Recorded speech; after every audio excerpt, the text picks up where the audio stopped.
What's up, everyone? It's your boy Scott. Welcome to Scott Reports. Today I'm bringing you an anime review of ACCA 13, episode 10. Oh man, the king is sick. The king is down and he has to now step down from his position. But how did this happen? Did somebody finally do like I've been saying all of these damn weeks and poison his food?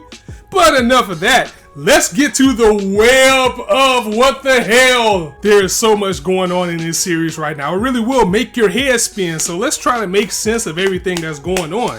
First, the king is sick. So this is a major role. With him being sick, that ascends Prince Swan to the role even faster that he's trying to get to as prince because he's next in line. That is also putting the chief officers into a bind because now they have to do their coup a lot quicker, thus causing the first princess to want to kill Jean and his sister because them being in the way is going to ruin her plans. And then when you add all that up, John's next district appointment is in the country of Furuwara, where that's the home of Ilium. And we know Ilium has his own web to weave in his plan as well. And he could very well be setting up to kill John. We don't exactly know his intentions, but the race is on as we head into the final 2 episodes of this series. Now, I do like episodes like this where we get to see a more in-depth look at how people are living in the other districts, but I have to admit, after gaining so much hype from episodes 7, 8, and 9, this episode was back to the old slow burn, with the payoff being at the very end of the episode. So it was still a fine episode, but it didn't live up to the hype of what we got from the last 3. So I'm getting a little bit worried, but when that reveal came at the end of the episode and seeing everything come to a head, starting with next week, that did keep that hype restored. But I have to point it out that for a minute there, it did get back to that same series that so many people turned their back on it for. But now that we know the payoff, the stakes are even higher. So this episode, Jean goes to the hard-working district of Prenetta. And if I've been calling him John, I mean, that's just going to happen. I pretty much accepted it. I'll probably screw his name up every view at this point. But back to the subject. He goes to the district of Prenetta, which is like a blue-collar type of hard-working district. Is probably the most hard-working district out of all the 13, and the people there are miners, and for the most part they live underground. They just do their work, they dig their tunnels, they get their gold and mine or whatever it is they're digging up. And the people there, though, they absolutely love their hard work that they do, and they're very optimistic. They feel that one day all this work that they're doing is going to pay off. They're going to find something that's going to be at the light at the end of the tunnel to push them up to prominence. But at the same time, I feel that this district goes underappreciated. And this is the type of district that if they decided to do an uprising, I don't know, strike, that probably would hit a lot of people financial or industry wise, because I'm pretty sure a lot of things that they depend on in the other districts probably runs through this one. And I just like the overall feel of this district altogether. Like the director of this actual area, I mean, she even came in work clothes to introduce herself to Jean. Like, she didn't have a dressy suit and they didn't have a fancy presentation for Jean when he got here. As a matter of fact, she said, this is the pride of our people. We're not going to put on a song and dance because we're all about hard work here. They don't even have TV. I mean, they do, but it's like based off of one antenna, which made things a little bit hard for John as far as communication wise. But one of the biggest points of the episode that I absolutely loved is that everybody knows that Jean is in line to be king. We found out last week that word is out, so he's basically going around just to make sure which districts are going to be on his side. And before he went here, he was in that casino city of Jaka or something. I forgot the name of it. I'm sorry about that. But he was in the casino district at first, and they offered him a cigarette and said, you know what, we're on your side. But when he was in this place called Prenetta, he was talking with an older gentleman who actually asked him for a cigarette. And after they exchanged some words, he gave the cigarette back to Jean and basically gave his hat to bid that he likes Jean and he wants Jean to be king. And I really like that because it shows that these people are so poor that they can't afford a cigarette to give John and say, hey, we're on your side.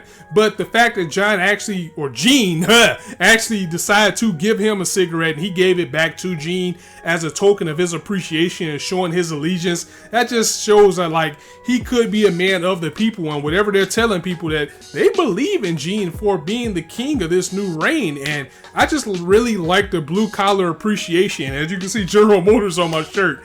I really like the blue collar appreciation that this particular district had. It just had a whole new feel. And again, it's always interesting to see how everybody else feels about what's going on in these districts. But we're not quite out of the woods yet, because I'm pretty sure that we're heading to the next district, which is again going to be the home of Lilium.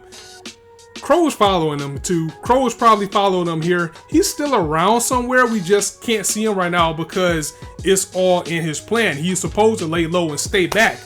But one of the things that came into this episode was another big reveal, with Gene actually telling his sister that they are royal blood, or actually confirming it, because she did sit down with him and tell him about what happened to her last week after he was urged to speak to her by the director general. And something that was really irritating me about this series, that even when she found out that everything that is going on is true, she was just like, oh, okay. And oh yeah, he also told her about Crow following him and being investigating him the whole time, and she was like, oh, that's cool. I always kind of had a feeling about it. I'm like, what? Does anybody have any emotions in this series? I mean, seriously, you find out something like that, you find out that the king is sick and he can't continue and somebody else is gonna take over the rule, and they just have this deadpan blank expression on his face. But you know what? I bet if you burn down the fucking bread store, everybody in this series will lose their shit. So let's start burning down bread stores and see what happens then. I mean, seriously, I'm pretty sure blood will run if you attack a bread store in this series, as much as everybody loves to eat in this damn thing. But you know what? Going back to Pernetta and the whole cigarette thing, it actually made me think of something else. Remember way back in episode 1, back when we seen that Gene has a reputation or the name called the cigarette peddler, we saw someone ask him, does he have a cigarette? And he gave a smirk, and it never really got back to that. So now I'm beginning to think if that scene in the first episode in the introduction was actually a fast forward at the time to where we are currently, where he was going around to districts and seeing people's allegiance for him being king. I mean, that would be pretty cool, because they never got back to that. So if that was actually a look into the future of what was going on with this series, I have to clap it up. So we'll just have to see where things go with that. I think it was pretty cool that they did do that. But the biggest part of the episode was the confirmation that Ilium is behind all of this all along, and his manipulation of Grosslar seen in more detail is he just basically dangled the carrot of caring about ACCA in his face the whole time. He's just like, you care about the districts, right? You don't want the districts to be shut down. You're a man of pride. You don't want that to happen. Come on, let's do this cool. It'll work out for you. And in turn, just like we learned last week, Grosslar decided to do his job and manipulate Mauve into being for the coup as well by using her admiration of him. And then again, it was all Ilium's plan. And next week, John is going into Gene is going into Ilium's own district. And then you have the first princess planning to have Gene assassinated in that same district. So now I'm beginning to wonder if she's the real mastermind. Perhaps Lilium is working with her. It could be a strange wedding thing going on. We don't know. But again, that is the fun part of ACCA 13. I mean, wow, I just thought that on the fly. Like, maybe I'm kind of confused about what's going on because everything is being pulled in so many different ways. But if Swan is not cool with what this princess is doing, Ilium wants what's best for his country and to rule and get everything for himself. And if he's in line with the first princess, that can all work in his favor. We might have just solved it, folks. So let's see if I'm right, because the next 2 episodes are definitely going to be intense. So let me know your thoughts and theories of this episode in the comments below. If you like this video, go ahead and drop it a like. And if you want to hear more, go ahead and hit that subscribe button, as there's not a shortage of content you guys can indulge on this channel. And as I always say, you guys can be anywhere on YouTube right now, but you chose to listen to me. I really appreciate that. So thanks for stopping by. On that note, it's your boy Scott signing out. See you soon.